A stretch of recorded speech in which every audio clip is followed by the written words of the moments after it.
안녕하세요. 에듀윌에서 편입영어를 강의하게 된 홍준기라고 합니다.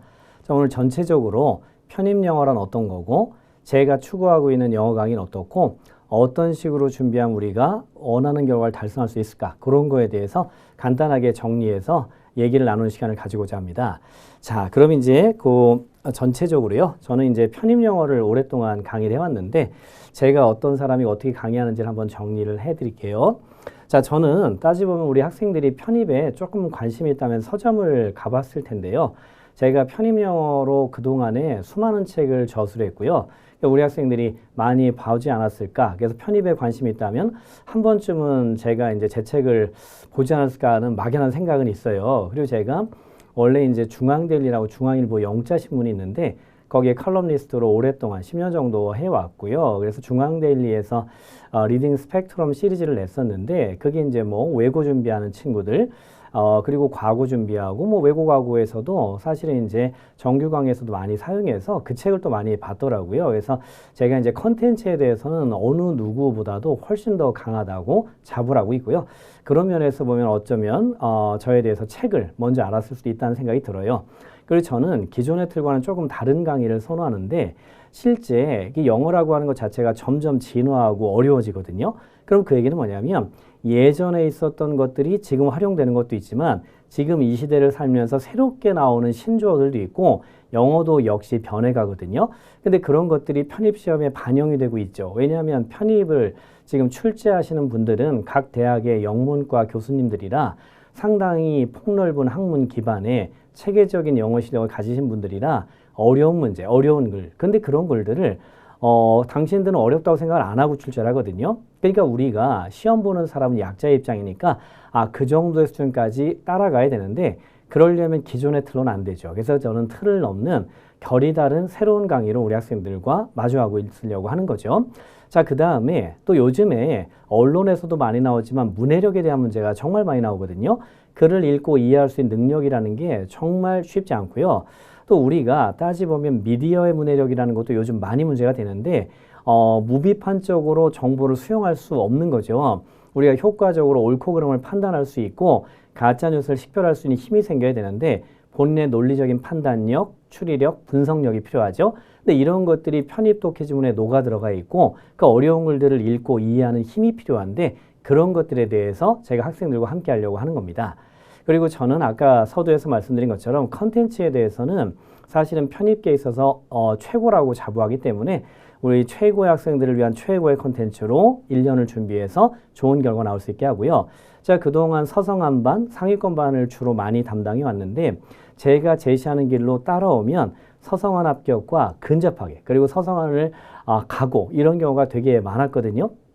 근데 그게 제가 잘해서가 아니라 올바른 방향을 지시하고 학생들이 열심히 그 방향으로 따라온 결과가 아닐까 싶어요. 공부라고 하는 건 일방적인 게 아니라 쌍방향의 소통이고 이 강의하는 사람이 시험이라는 건 이런 정도로 나오고 이만큼 공부해야 되니까 이만큼의 자료를 제시해야 되겠구나. 그리고 학생들은 내가 시험에 합격하기 위해선 제시된 이만큼을 이렇게 공부해야지 합격하는구나. 그게 서로 맞아떨어져야 되고요. 올바른 방식으로 가야 되는데 그런 방식에 있어서는 제가 우리 학생들을 상위권으로 이끌기에 적합하다고 자부하고 있고요. 일단 과정을 따라오면 1년 내내 따라오는 게 쉽지가 않아요. 왜냐하면 어느 정도 실력이 쌓여간다 라고 하면 제가 조금 더 어려운 걸 또 제시하거든요.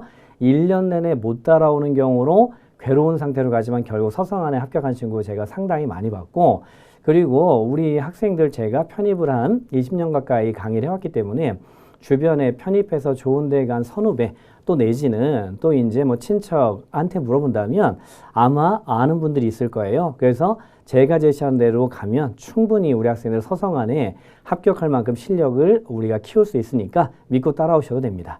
자, 그 다음에 우리 이제 저 같은 경우는 사실 편입을 한 20년 정도 해오면서 체계적으로 컨텐츠를 많이 양산해 냈거든요.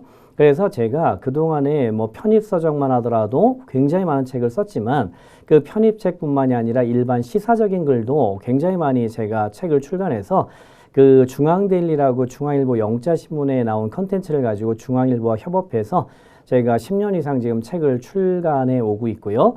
그리고 그 책이 대학에서도 여러 군데서 활용되고 있고 또 가천대 같은 경우는 매년 기출문제로 보면 그 리딩 스펙트럼 시리즈에서 글이 인용돼서 문제가 나오고 있어요.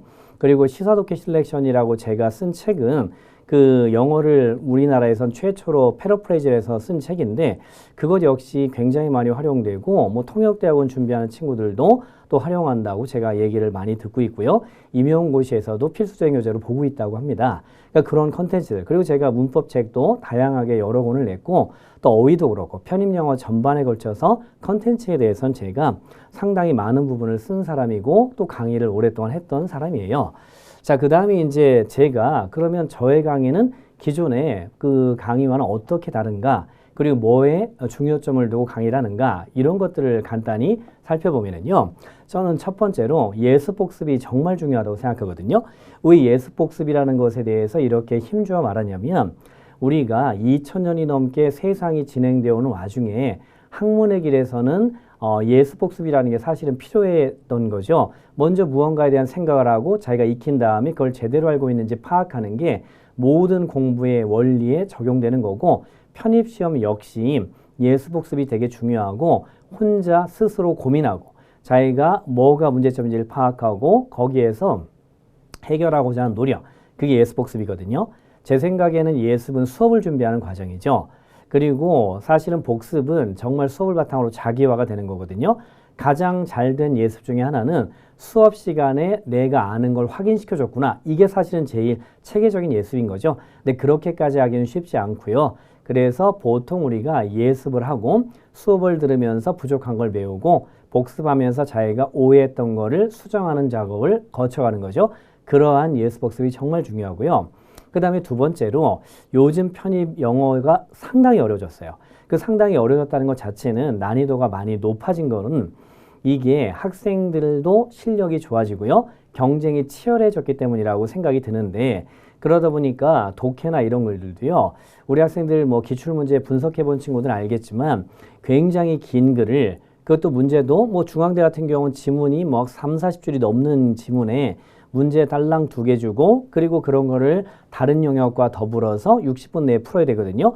굉장히 난이도가 높아요. 근데 그것 자체가 우리가 배경 지식이라고 하는 것 자체가 이런 측면으로 봐야 되는데 내가 글을 읽었을 때 그 글에 관련된 어느 정도의 내용들에 대한 인지가 돼 있어요. 만약에 뭐 우리 굳이 말하자면요. 남극의 얼음이 녹는다. 근데 자기가 그런 거에 대해서 그동안에 관심도 있고 또 글도 읽은 적도 있고 하면 자기가 주제가 쉽게 다가올 수 있는 거죠. 그런데 전혀 관심이 없는 주제였다. 예를 들어서 어퍼머티브 액션이다. 그러니까 어퍼머티브 액션은 미국에서요. 소수 인종에 대한 차별을 철폐하는 건데 그 흐름이 과거에는 미국이 사실은 배려하는 쪽이 있었기 때문에 그런 것도 존재했지만 미국 자체가 점점 더 팍팍해지면서 이제는 어퍼머티브 액션이 많이 사라져 가거든요. 근데 그런 것들에 대해서 자기가 몰라요. 그럼 어퍼머티브 액션이다. 그럼 그게 긍정적인 조치 행동인가? 이렇게 생각하지만 사실은 그건 하나의 고유한 형태의 명사 형태로 굳어진 거거든요. 근데 그런 것들 자체를 하나의 시사 용어를 알고 모르고가 굉장히 중요한데 그런 배경이 충분히 쌓여있고 시험에 나올 것에 대해서 자기가 대비가 돼 있다면 어떤 독해 지문이 나오더라도 풀어갈 수가 있겠지만 사실은 그런 거에 대해서 너무나 낯설어요. 자기가 뭐 AI다. 또 내지는 포스트 휴머니즘이다. 그럼 포스트 휴머니즘을 자기가 포스트 모더니즘이랑 혼동해서 잘못 생각할 수도 있는 거고 포스트 휴머니즘을 단지 예를 들어서 사이보그냐 이렇게 착각하는 경우도 생기는데 배경 지식이라는 건 상당히 중요하고 근데 그 배경 지식을 어느 정도까지 익혀야 되는지가 영어는 전범이라 정말 어렵거든요. 그래서 시험에 나오는 것들을 제가 지난 20년 동안의 편입 기출문제를 문법, 어휘, 독해, 논리 할 것 없이 철저히 분석했고요. 제가 기출문제집만 해도 10년을 출간했던 사람이라 그래서 시험에 나오는 독해, 논리들을 이런 유형, 그리고 이 정도 깊이까지 이런 걸 생각하고 있고 거기에 대해서 앞으로 향후 예상되는 방향성까지 해가지고 우리가 어떤 독해가 나오면 여기까지 공부해야 되고 이 정도 알아야 되고 실제로 나온 정도는 예를 들어서 뭐 10에 한 3 정도다. 하지만 제가 수업 시간에 10에 6, 7까지 계속 얘기를 한다면 또는 향후 나올 수 있는 가능성이 높은 영역이기 때문에 그렇고요. 그런 것들을 체계적으로 정리해서 우리 학생들이 어느 정도 자기가 세상에 나와 있는 모든 문서나 책들을 읽을 수 없으니까 제가 정리해서 압축적으로 제시해 주려고 하는 게 또 제 강의의 하나의 특징이 될 것 같고요. 그 다음 이제 세 번째로 우리가 사실은 영어라는 걸 지금 강의의 편의상 문법어휘 독해 논리를 나눠놓고 있지만 사실은 문법어휘 독해 논리라고 하는 게 읽기 영역, 그리고 쓰기, 말하기, 듣기까지 전체가 다 우리가 홀 랭귀지로 섞여야 되거든요. 근데 실제 시험에 있어서 우리가 강의의 편의상 우리가 나눠놨지만 전체적으로는 독해 지문을 볼 때 문법을 이해하지 못하면 풀 수가 없는 거고, 논리 문제를 풀 때 어휘가 안 돼 있으면 당연히 문제를 틀리지만요.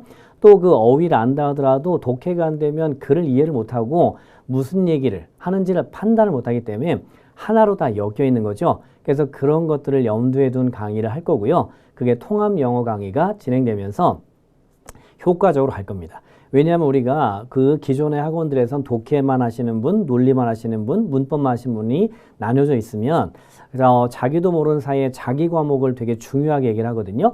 하지만 학생들에게는 1년 동안에 어느 시기에 어느 과목을 공부하고 어느 과목의 비중을 어느 정도로, 그리고 각 과목의 비율을 조정하는 것에 대한 문제가 개별적으로 다 차이가 있어요. 근데 그런 것들에 대해서 전반적으로 제가 통합해서 얘기를 할 거고요. 그러다 보니까 저는 그동안에 강의를 하면서 뭐 서성한반 같은 경우는 제가 입시 상담하고 또 배치까지도 오랫동안 해왔고요. 그래서 학생들이 처음에 공부를 시작하게 되면 그 학생의 현재 수준은 어떤지, 그리고 어느 부분에 대해서 부족하니까 메워야 될지, 그리고 어떤 거에서 시간 배분을 할지, 그리고 재학 중이라고 하면 그 재학 중일 때는 어떻게 할지, 또 이공계라고 하면 영어 수학의 비중은 시기별로 어떻게 할지, 그리고 원서를 쓸 때 그 학생의 수준에서 어떻게 제시해야 될지, 이런 모든 것들에 대해서 처음에 출발부터 마무리 상담까지를 함께 진행하는 방식으로 가고요. 제가 전체적으로 본 수업 시간에도 이 시기에는 이런 공부, 또 어느 시기에는 어떻게 해야 되고, 또 제가 주변에 어떤 사람들은 어떤 과정으로 공부를 했고, 이렇게 과거에 제가 그동안에 입시 상담을 하면서 느꼈던 것들, 그리고 도움이 되는 얘기들 또 수업 시간에 많이 전해줄 텐데, 그런 것들을 바탕으로 우리 학생들이 각자가 공부 방향을 잘 설정하고 수많은 분들이 좋은 얘기를 많이 해주겠지만 자기에게 최적화된 방법, 취사 선택할 수 있도록 하고요. 그래서 그런 식으로 방향을 진행해서 학생들이 공부하면서 방향성을 잃지 않고 길을 잃지 않고 올바른 합격이라 갈 수 있도록 제가 인도하는 안내자의 역할을 하도록 하겠습니다. 자, 그 다음에 이제 제가 그러면 편입영어 과정을 어떤 식으로 끌어갈지에 대해서 얘기를 하면은요.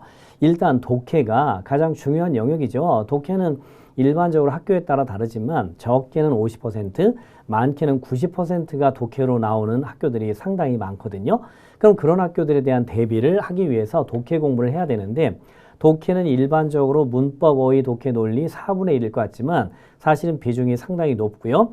그럼 다른 과목과 유기적으로 연결이 안 되냐? 절대 아니죠. 어휘를 알아야 글을 읽을 거고요. 문장의 규칙을 알아야지만 자기가 혼동하지 않을 거기 때문에 결국은 다 섞여 있는 거고, 그런 바탕 위에서 독해가 진행되고요. 우리가 독해 이론이라고 하는 걸 사람들이 착각하는 경우가 있어요. 독해가 그냥 글을 읽는 건데 무슨 이론이 필요해? 근데 그거 아니고, 독해라고 하는 게 글을 쓰는 분들이 글을 서술하는 방식이 있고요. 글을 서술해 갈 때도 자기가 어떤 식으로 전개해 갈지가 있거든요. 예를 들어서 단순하게 설명하는 게 아니라 비교나 대조를 통해서 설명을 해 갈 것인가, 아니면 역사적인 순서에 의해서 어떤 식으로 바뀌어온 거를 얘기해 줄 것인가, 모든 것들이 저자가 글을 쓰는 방향이 있는데 그 방향에 대한 판단을 한다면 읽는 사람들이 훨씬 더 쉽게 읽어나갈 수 있으니까 그런 독해 이론이 필요하거든요. 그래서 그런 이론, 그리고 그 이론이 끝나면 이제 기출문제를 풀어야 될 텐데, 기출문제는 우리가 유형과정과 심화의 기출과정으로 나누거든요. 왜냐하면 독해 문제가 나오는 유형이 있어요. 예를 들어서 뭐 추론 문제다, 아니면 빈칸을 어떤 식으로 삽입해야 될 건가, 또 여러 가지 형태들, 그리고 이제 글의 순서랄지, 또 내지는 문장에서 글의 흐름에 안 맞는 걸 삭제하고, 이런 여러 가지 문제 유형이 있고요. 전통적인 문제 유형이 있어요. 왜냐하면 독해 지문이 하나라면 거기에 문제가 3개 나오면 전체적인 걸 이해를 하나를 묻겠죠. 제목이나 주제나 요지나. 또 세부적인 걸 묻겠죠. 내용에 일치하는지, 그 다음에 뭐는 특정 정보는 뭔지, 그 다음에 또 하나는 논리적으로 이해하고 있는지를 묻겠죠. 그래서 그 글에서 추론할 수 있는 거, 글의 순서는 어떤가, 문장이 빠진 부분을 어디에 넣으면 좋을까, 이런 것들이 있는데 그런 형태 말고 또 새로운 경향의 문제 형태가 있거든요.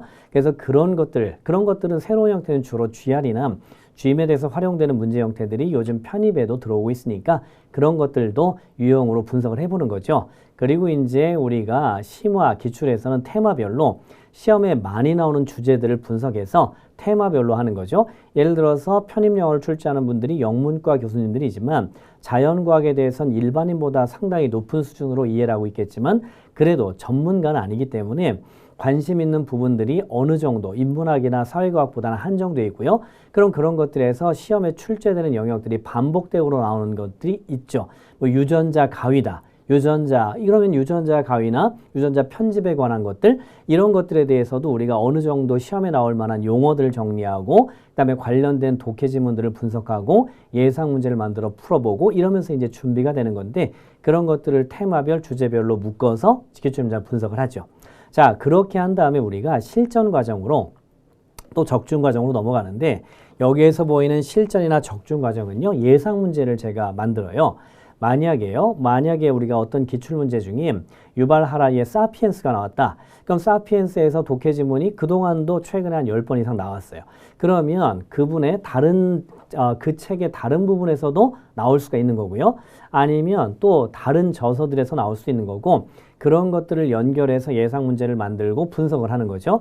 그리고 향후 방향성에 따라서 요즘에 최근 시사적인 문제는 이런 건데 이런 것들도 문제화될 수 있겠구나. 이런 것들에 대해서 분석을 해서 예상 문제를 만들어서 제가 강의를 하는데 그런 강의 자체가 실제로 문제 형태가 시험에 유사하게 많이 분석이 되고요. 그러니까 최근에도 제가 출제를 해서 냈던 문제들이 시험에 적중하는 사례도 상당히 많고, 그래서 이제 저도 예상 문제를 만들고 또 마무리를 준비할 때는 굉장히 많은 시간을 투자하거든요.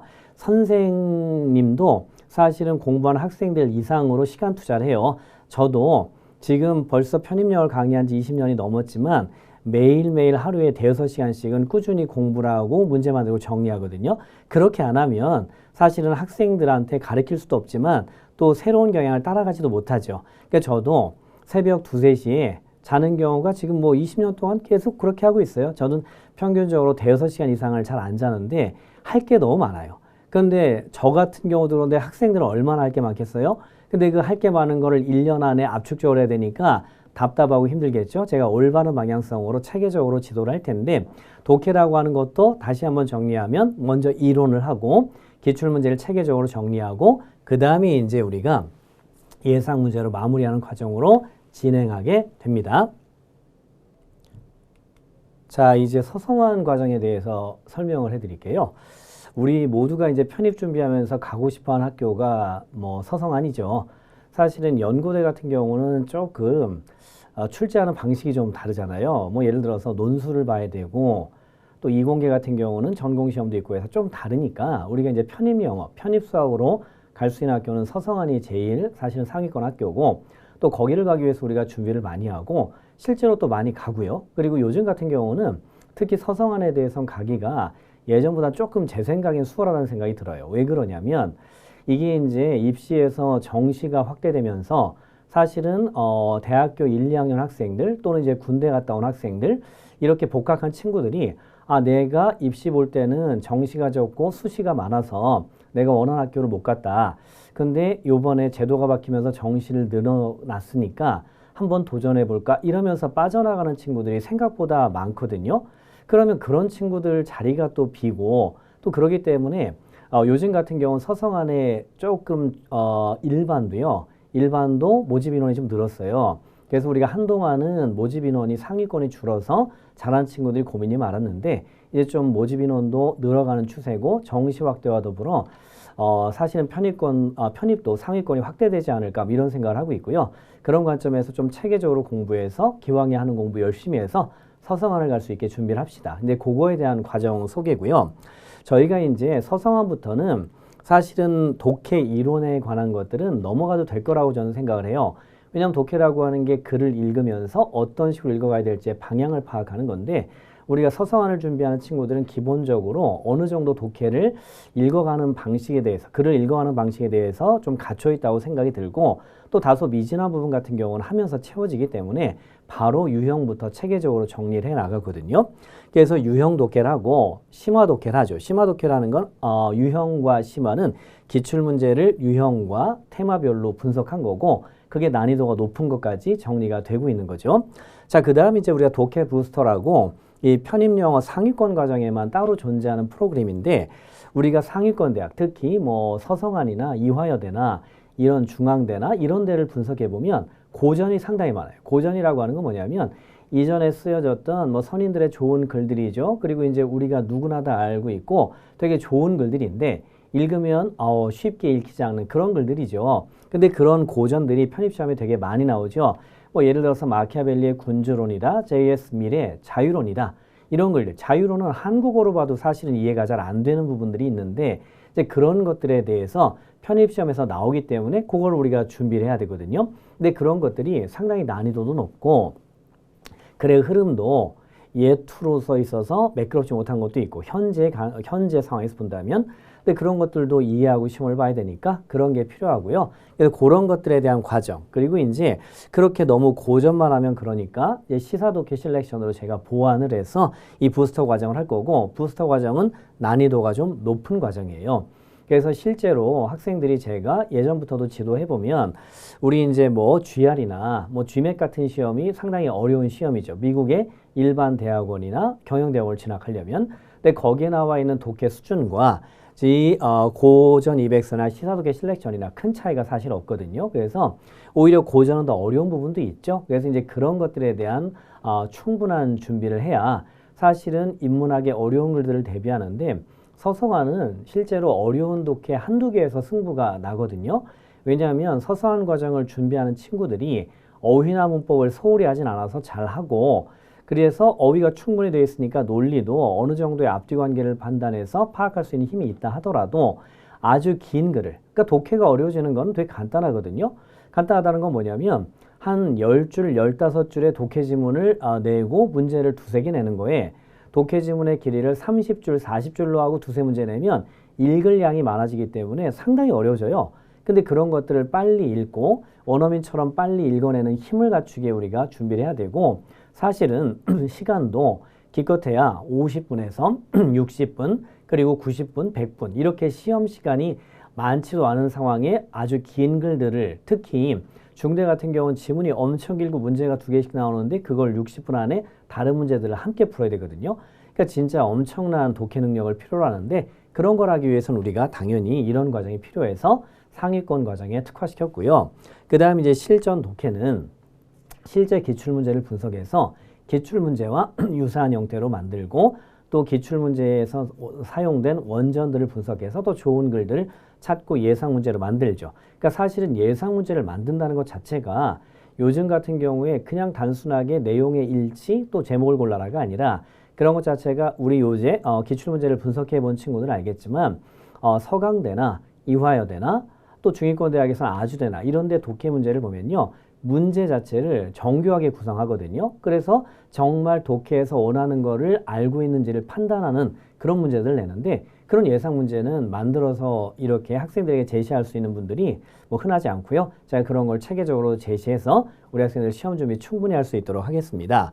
자, 그리고 이제 예상 마무리는 시험 직전에 최신 시사 독해 그리고 직전에 꼭 필요한 이슈가 되는 것들 그리고 시험에서 그 학교 수준에서 계속 반복적인 것들을 정리해서 시험에 대비할 수 있도록 그런 걸 또 체계적으로 하는데 서성안 같은 경우는 사실은 과정 시작하면서 끝까지 유인물이 상당히 많이 나오거든요.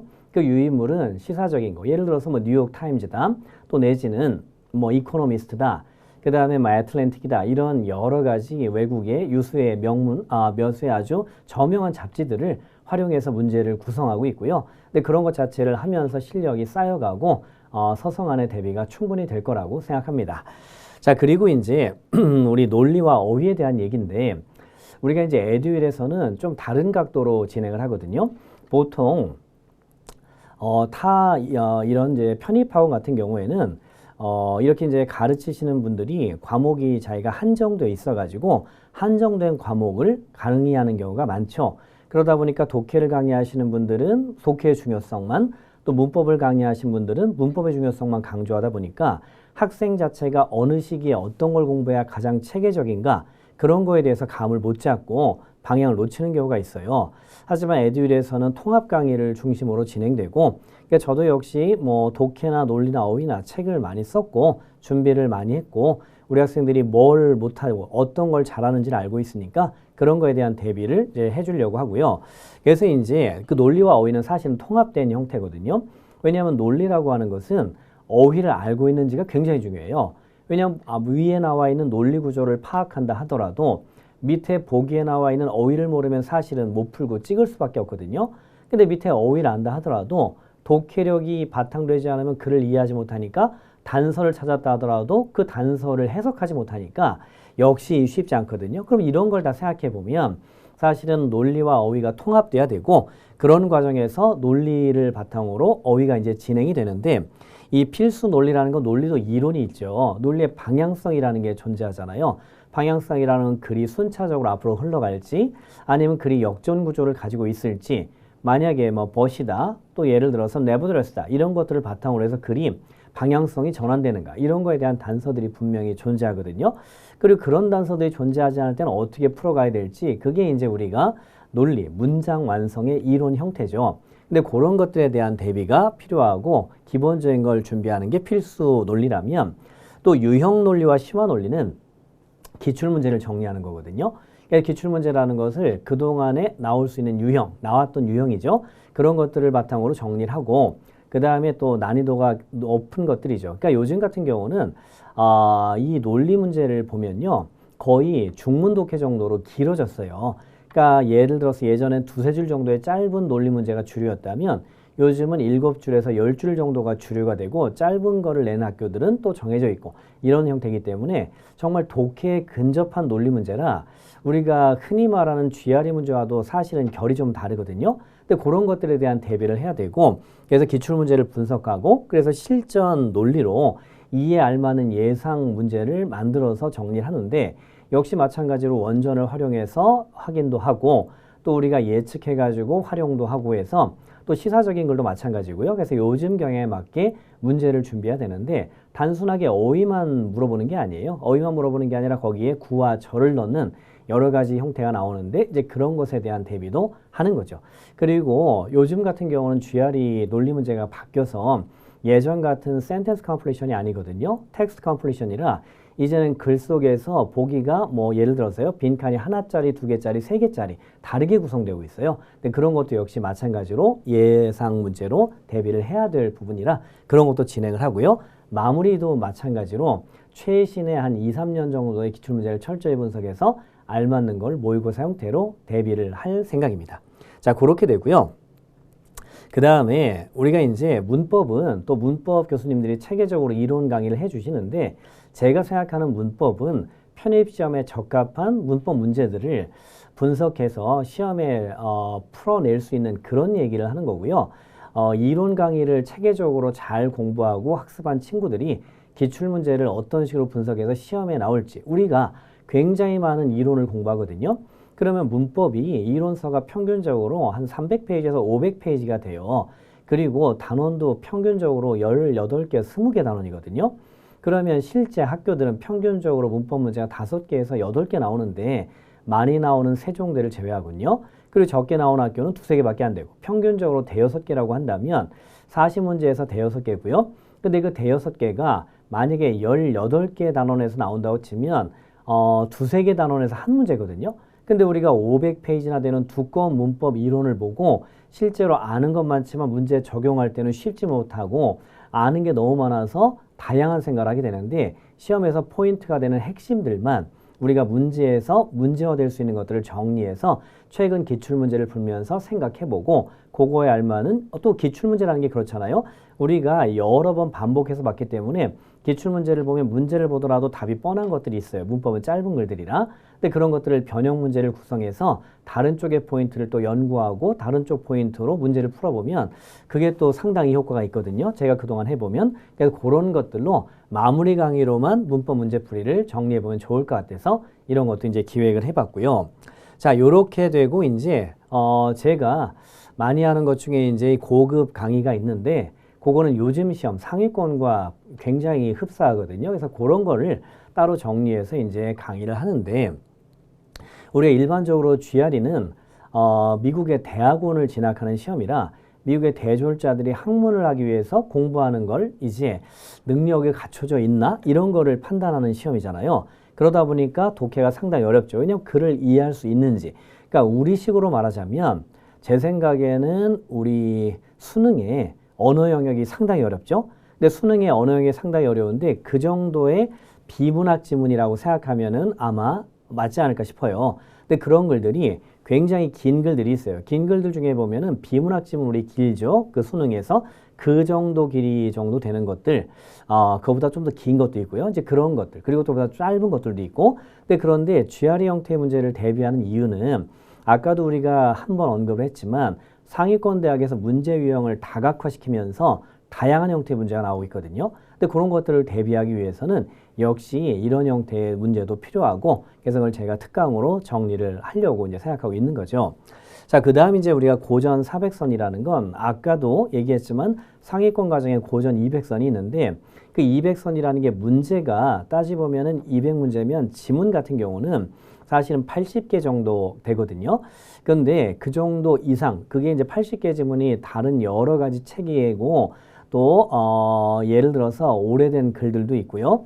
그 중에 보면 뭐 버트란드 러셀의 글은 워낙 저명한 분의 좋은 글이니까 그분이 쓴 여러 가지 책들에서 여기저기서 이제 우리가 글을 인용을 하죠. 또 조지 오웰도 마찬가지고요. 근데 그런 식으로 돼서 80개 지문만 가지고는 좀 부족하다 싶어서 거기에 또한 8, 90개 지문을 더 넣어서 이게 이제 고전 400선 정도로 정리하면 그러면 충분히 고전에 대한 대비가 되지 않을까 해서 이제 기획을 했고요. 그 다음에 GRE 논리는 우리 GRE의 논리 형태는 빈칸이 하나, 두 개, 세 개가 있는데 지금 빈칸 세 개는 우리 편입시험엔 대세는 아니에요. 그런데 서강대에선 빈칸 3개짜리를 벌써 몇 년째 내고 있거든요. 그리고 GRE의 형태가 지난 2011년에 새로운 포맷으로 바뀌었고 이제는 문제도 많이 쌓여가면서 이 세 가지로 내는 것 자체가 학생들의 영어 실력 판단에 상당히 효과적이라고 입증되고 있거든요. 그래서 우리 편입시험에도 이제는 한 3개 정도가 나올 수도 있고요. 그 다음에 2개를 구성하는 것도 좀 다른 패턴으로 나오니까 그런 거에 대한 대비도 해야 실제 시험에서는 나올 수 있을지 없을지 우리가 생각을 해볼 때 만약이라도 비슷한 유형이 나오면 당황하지 않고 풀 수 있게 고난도의 문제가 필요하고 그래서 이제 GRE 논리를 강의에 넣어서 정리하려고 하는 거죠. 자, 그 다음 이제 우리가 기획 강의는 뭐냐면 편입시험이라고 하는 게 20, 30개 대학이 시험을 보는데 대부분은 유사하게 흘러가거든요. 그런데 그 중에 보면 일부 학교는 좀 다른 문제의 형태가 있어요. 그 대표적으로 이화여대죠. 이화여대는 뭐가 독특하냐면 원래 이제 반이어 문제라는 건 예전에 GRE 시험에서 존재하고 2011년 포맷에서 빠진 문제 형태인데 근데 이화여대는 반이어를 상당히 많이 내요. 이화여대가 50문제를 내고 있는데 그중에 어휘를 10문제를 내거든요. 근데 동의어가 4개, 반이어를 6개를 내요. 근데 반이어는 이 이화여대밖에 없기 때문에 사실은 소홀히 하기 쉽지만 6개라고 한다면 50문제 중에 6개이기 때문에 이게 12점 따지면 5% 해당하고 이게 소홀히 할 수 없거든요. 그래서 그거에 대한 과정은 전반적으로 다른 학교와 겹쳐지지 않기 때문에 따로 정리가 필요하고요. 또 이화여대의 그 논리 문제 중에 보면 박스형 논리라고 있는데 20개의 단어를 주고 그 다음에 10개의 빈칸을 채우는 거거든요. 그러면 막연하게 생각하면 2개 중에 하나네? 절대 아니고 20개가 하나에 또 그게 잘못되면 도미노 현상으로 뒷문제까지 영향을 줄 수 있기 때문에 상당히 까다롭고 이대 합격한 친구들은 그 박스형 논리를 상당히 많이 맞추고 있고요.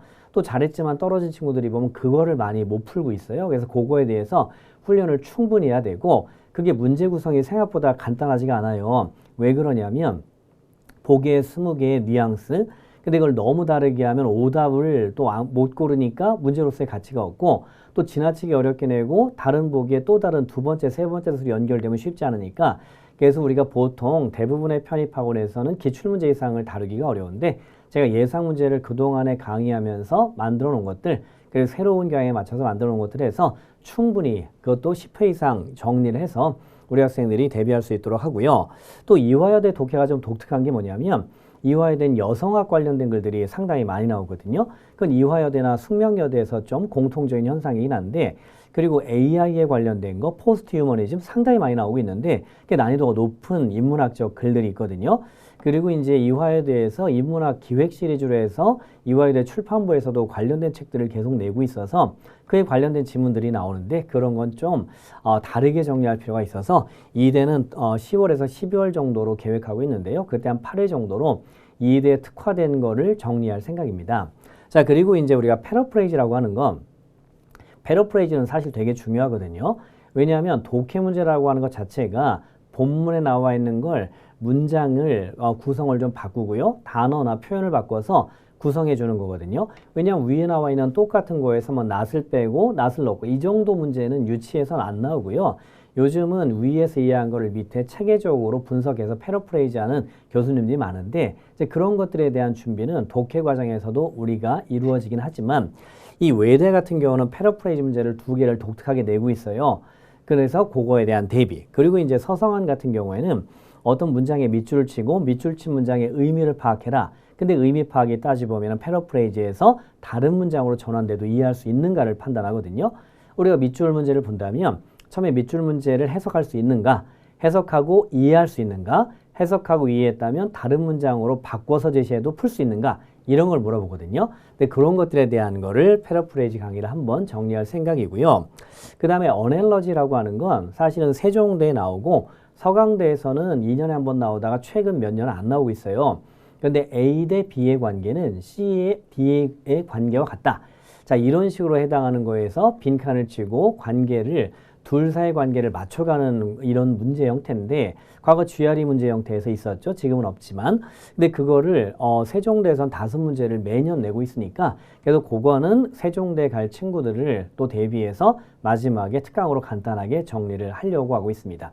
그래서 전반적으로 보게 되면요. 제가 이제 편입영어 전체에 대해서 우리 학생들에게 다양한 커리큘럼과 앞으로 어떤 식으로 공부해야 될지에 대한 방향을 제 강의와 연동시켜서 설명을 해드렸는데 편입영어는 서두에서 말씀드린 것처럼 우리나라에서 보는 시험 중에 가장 난이도가 높은 시험이고요. 그리고 실제로 우리 학생들이 가끔 물어보는 질문 중에 하나와 그 수능의 외국어 영역과 어느 정도 차이가 나냐, 또는 토익이나 토플과 어느 정도 차이가 나냐라고 해서 많이 물어보는데 수능 정도의 형태로 내는 학교들도 있죠. 예를 들어서 뭐 건대다 이런 경우는 수능 형태의 문제가 좀 많이 빈출되기도 해요. 인하대도 마찬가지고요. 하지만 상위권 대학들을 보게 되면은 수능과는 전혀 다른 수준의 아주 고차원적인 문제가 많이 나오고요. 그 토익이나 이런 일반적인 공인영어 시험은 매달 학생들을 평가하는 시험이기 때문에 사실은 자기가 어느 정도 준비되면 시험에 도전해서 점수를 받으면 되는 거죠. 또 못 받으면 그 다음에 보면 되고, 하지만 편입은 1년 내내 준비해서 단 한 번에 자기를 드러내는 시험이고, 그리고 뭐 어떤 경우에는 50문제만 가지고 학생들 50대 1 여기를 지금 뽑아야 되는 거잖아요. 학생 뭐 한두 명을. 그렇기 때문에 난이도가 상당히 높고 그거를 1년 동안 체계적으로 준비해 가고 그런 걸 하기 위해서는 올바른 방향성도 필요하죠. 우리가 편입영어라고 하는 것 자체의 강의는 저는 좀 생각이 다른데 누군가가 뭘 알려주는 거 그걸 바탕으로 방향을 설정해서 내가 어느 정도 준비하면 상위권을 갈 수 있는지 스스로가 느껴야 되거든요. 그리고 공부량이 쌓여야 되고 결국 공부량이 쌓이면 점점 더 좋은 자료를 찾아가고 그거에 대해서 목말할 수밖에 없는데 그런 것들을 채워줄 수 있는 강의로, 그리고 실제로 이해력이 우리 학생들이 좋긴 하지만 사실은 편입시험에서 요구하는 독해 이해력은 상당히 높은 수준을 요구하고요. 분석적인 사고, 그 다음에 이제 추론적인 사고가 필요한데 그거를 제가 함께 가면서 체계적으로 정리해서 우리 학생들 원하는 학교에 갈 수 있도록 잘 정리해 보도록 하겠습니다. 예, 감사합니다.